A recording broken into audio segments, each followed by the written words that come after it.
Gairah liar ayah mertua, bab 11. Ada apa, Nak? Tanya ibu mertuaku. Tuti, sakit perut sepertinya mau melahirkan, ujar suamiku. Di mana Tuti? Tanya ibu. Di kamar, Bu, jawab suamiku. Kemudian ibu dan ayah mertuaku masuk ke dalam kamar untuk melihat keadaanku. Sudah sakit perut, Nak? Tanya ibu mertuaku seraya tangannya memegang perutku. Iya, Bu, mules, sakit sekali. Jawabku lirih karena menahan rasa sakit. Ayo cepat bawa ke rumah sakit, kata ibu mertuaku. Aku pun bersiap-siap, ganti baju dan memakai pembalut agar cairan ketuban tidak merembes. Perlengkapan bayi sudah aku siapkan jauh-jauh hari di dalam tas. Sambil menunggu suami dan kedua mertuaku, aku sempatkan untuk makan yang banyak agar bertenaga saat proses lahiran. Makan sebelum melahirkan itu sangatlah penting karena kita perlu energi super untuk mengejan. Itu pesan yang aku ingat dari Dokter Indah. Tidak lupa aku menelpon ibu dan bapakku. Halo, Pak. Iya, Nak. Ada apa? Pak, aku mau lahiran. Bilang sama ibu, Pak. Apa? Mau lahiran? Iya, Pak. Bapak kaget mendengar aku akan lahiran malam itu juga. Kemudian terdengar suara ibuku ingin bicara padaku. Halo, Nak. Iya, Bu. Kamu mau lahiran? Iya, Bu. Sekarang Tuti mau berangkat ke rumah sakit. Ibu dan bapak segera menyusul. Nak. Setelah telepon ditutup, kemudian kami berangkat ke rumah sakit dengan mobil ayah mertuaku. Kurang lebih 20 menit perjalanan, kami sampai di rumah sakit. Aku dicek di IGD ternyata aku bukaan 6, perut rasanya mules tidak ada jeda. Kemudian bidan datang dengan membawa alat cek jantung bayi.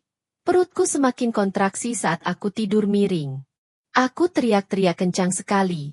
Kemudian suamiku berbisik kepadaku. Jangan teriak-teriak, Dik, ujarnya berbisik kepadaku. Sakit, Mas, teriakku. Tahan, Dik, kata suamiku mencoba menenangkanku. Sakit sekali, Mas, seruku. Jam 4.15 pagi. Setelah dicek jantung, kemudian ketubanku pecah. Bidan panik dan telepon ke ruang bersalin. Buru-buru aku pindah ruangan. Ketika dicek ternyata pembukaanku sudah lengkap. Kemudian bidan yang menanganiku memanggil bidan yang lain untuk siap-siap. Di sini awal perjuanganku. Aku berkali-kali mengatur nafas. Aku benar-benar sudah tidak kuat. Sakitnya luar biasa. Ayo, Bu, bayinya sudah kelihatan, kata bidan. Suamiku tetap setia menyemangatiku. Dia terus di sampingku dan memegang erat tanganku. Ayo, Dik, kamu bisa, ujar suamiku menyemangati aku. Sakit, Mas? Teriakku menahan rasa sakit yang tidak tertahankan. Tarik nafas pelan-pelan. Bu, buang dari mulut, suruh bidan kepadaku. Bidan menekan perutku membantu bayiku keluar, dan bidan satunya lagi selalu mengecek detak jantung bayiku. 10 menit kemudian anakku lahir dengan normal, berjenis kelamin perempuan, berat 3,5 kg, panjang 50 cm. Aku bahagia sekali mendengar tangisan dari anakku. Ternyata apa yang dirasakan ibuku dulu sama persis dengan apa yang aku rasakan. Ibuku juga pasti seperti ini saat melahirkanku. Jadi begini rasanya menjadi seorang ibu. Aku bersyukur. Aku lahiran didampingi oleh suami yang setia menemani aku dan bidan yang sabar menangani aku. Karena bukan aku saja yang capek dan berjuang, tapi bidannya juga. Di ruang bersalin banyak ibu-ibu yang mau melahirkan. Ada yang sudah 2 hari masih menunggu bukaan. Aku bersyukur diberi kelancaran dari mulai periksa hamil sampai persalinan. Setelah menunggu hampir 2 tahun lamanya, akhirnya aku bisa mewujudkan keinginanku untuk menimang buah hati. Aku dikaruniai bayi perempuan yang sangat cantik sekali yang aku beri nama Icha. Setelah aku dirawat selama 3 hari di rumah sakit, akhirnya aku diperbolehkan pulang. Betapa berbeda suasana rumah setelah anakku lahir. Dulu hanya ada aku, suamiku, ayah dan ibu mertuaku. Kini bertambah anggota baru di dalam keluarga kami yaitu Icha. Kini di rumah suasana berubah menjadi ramai. Aku masih tidak bisa beraktivitas seperti biasanya, karena tubuhku masih lemah.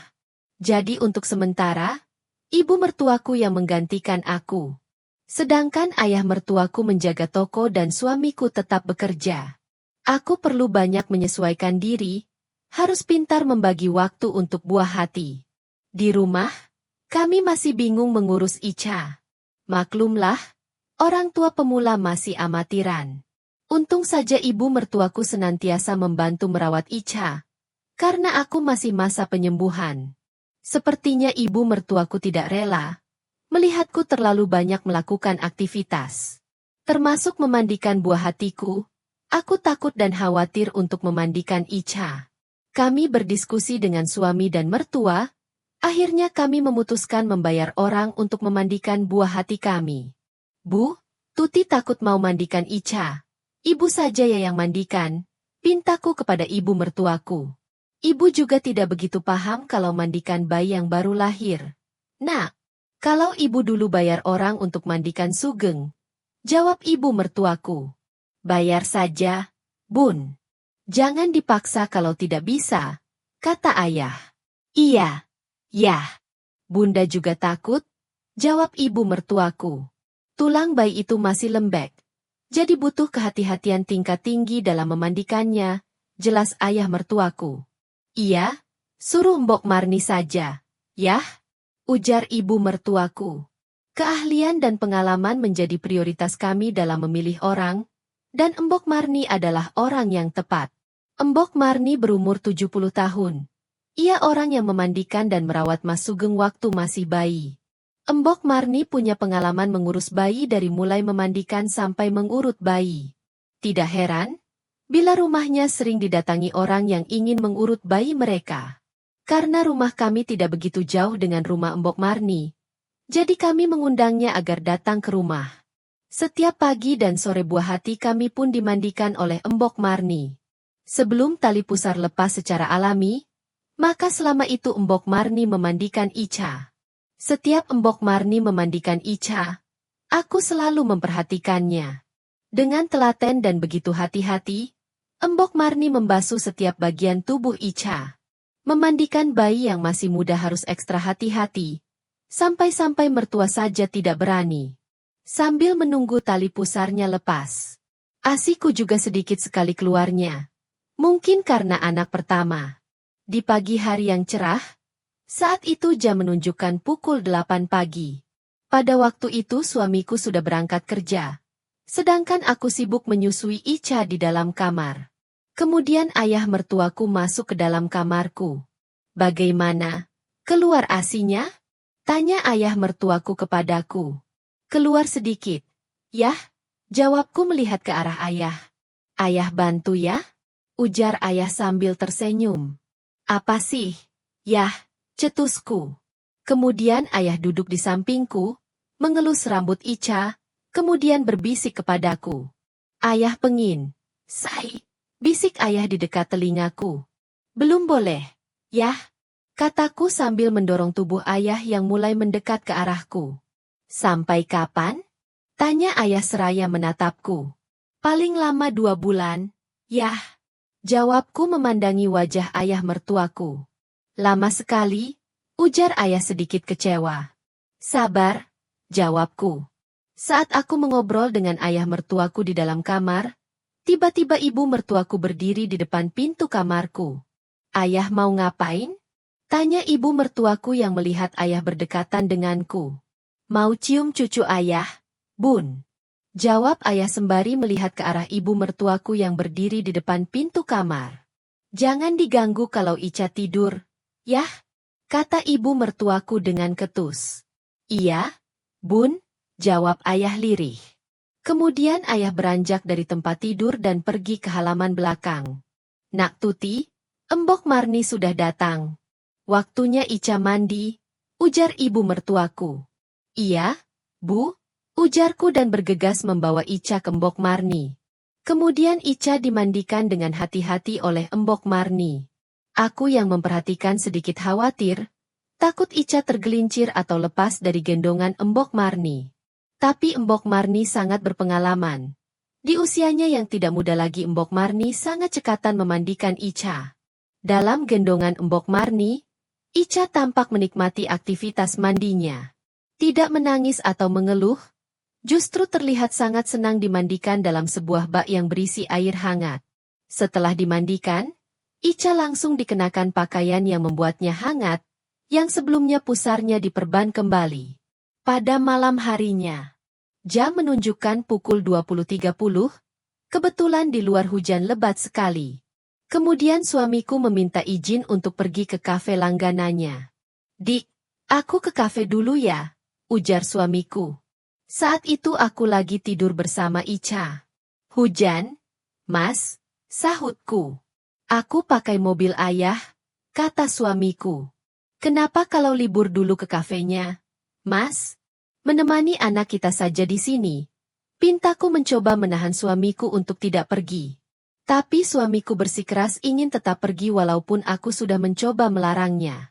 "Aku ditunggu dari tadi sama teman-teman. Harusnya tadi jam 7, ujar suamiku. "Ya sudah, hati-hati, Mas," sahutku sedikit kecewa. Sekitar 20 menit setelah suamiku pergi, tiba-tiba ayah mertuaku masuk ke dalam kamarku, kemudian beliau duduk di sebelahku. "Ica sudah tidur?" tanya ayah melihat ke arah Ica sembari duduk di pinggiran ranjang. "Sudah, ya," jawabku juga melihat ke arah Ica. "Ayah pengin sekali," berbisik ayah di telingaku. "Astaga, ayah. Tidak boleh." "Yah," cetusku. "Pakai cara lain?" ujar ayah seraya menatap ke arahku. "Maksudnya cara lain gimana, yah?" tanyaku sedikit bingung. Tanpa aku duga, ayah mertuaku memegang tanganku dan menuntunnya. Ayah mertuaku hanya sekejap melemparkan tatapan. Sebelum kembali berkutat dengan tanganku, aku memandangi wajah ayah mertuaku. Sedangkan tanganku membelai dan menggenggamnya. Beberapa saat kemudian, suara hujan terdengar kembali semakin deras. Suaranya bertalu-talu menampar genting dan dedaunan. Sesekali suara guntur menggelegar membahana menemani desiran angin. Belayan jemariku terhenti sesaat, saat kurasakan tubuh ayah mertuaku menegang. Setengah jam berlalu, ayah berterima kasih padaku. "Terima kasih, sayang," bisiknya di dekat telingaku. Aku hanya mengangguk pelan. Ayah mertuaku tersenyum memandangku, lalu bergegas menuju kamar mandi. Aku ingin tidur nyenyak malam ini. Setidaknya ragaku rebah dengan hati yang penuh bunga. Menghadirkan mimpi mengusap lembut hayal keindahan. Menina bobokan putriku di sampingku. Akan aku puja mimpi yang menemani mengiringi arti malam ini. Kini putriku sudah berusia 2 bulan. Setiap hari Ica menunjukkan pertumbuhan dan perkembangan yang luar biasa. Ica sudah bisa memiringkan badan ke kanan dan ke kiri. Lucunya kini dia sudah bisa meraih kaki dengan tangannya dalam posisi terlentang. Pada hari Minggu pagi, kebetulan suamiku juga sedang libur kerja. Saat itu suamiku sedang berbaring sembari bermain handphone di kamar. "Mas, belanja yuk," pintaku kepada suamiku. "Mau belanja apa, Dik?" tanya suamiku dengan tetap sibuk dengan handphonenya. "Bajunya Ica." "Ayo, Mas," pintaku memaksa suamiku. "Capek aku, Dik," ujar suamiku singkat.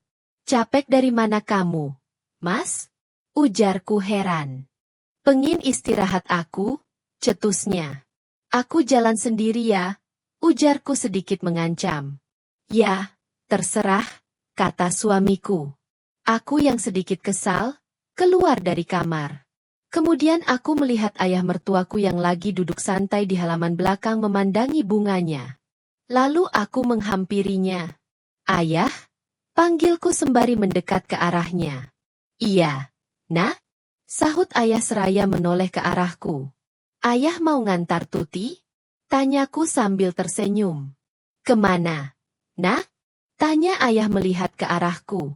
"Belanja keperluan Ica." "Yah," kataku. "Oh iya," ucap ayah singkat. "Mau ya?" tanyaku lagi. "Iya ayah mau." "Sudah mau berangkat?" tanya ayah. Iya, yah, ucapku. Ayah mandi dulu ya, kata ayah mertuaku sembari beranjak dari tempat duduknya menuju ke kamar mandi. Setelah bersiap-siap, aku berpamitan kepada suami dan ibu mertuaku. Mas, aku belanja sama ayah, ucapku kepada suamiku yang masih sibuk dengan handphonenya. Iya, Dik, jawabnya singkat. Kemudian aku ke toko berpamitan kepada ibu mertuaku. Bu, Tuti mau belanja keperluan Ica, kataku kepada ibu mertuaku. Naik apa? Nak? Awas Ica masuk angin. Kamu minta antar suamimu saja pakai mobil ayah, ujar ibu mertuaku kepadaku. Tuti sama ayah, Bu. Mas Sugeng sibuk, ujarku kepada ibu mertuaku. Tumben ayahmu mau. Biasanya diajak ibu belanja dia alasan terus, ucap ibu mertuaku sedikit kesal. Bersambung.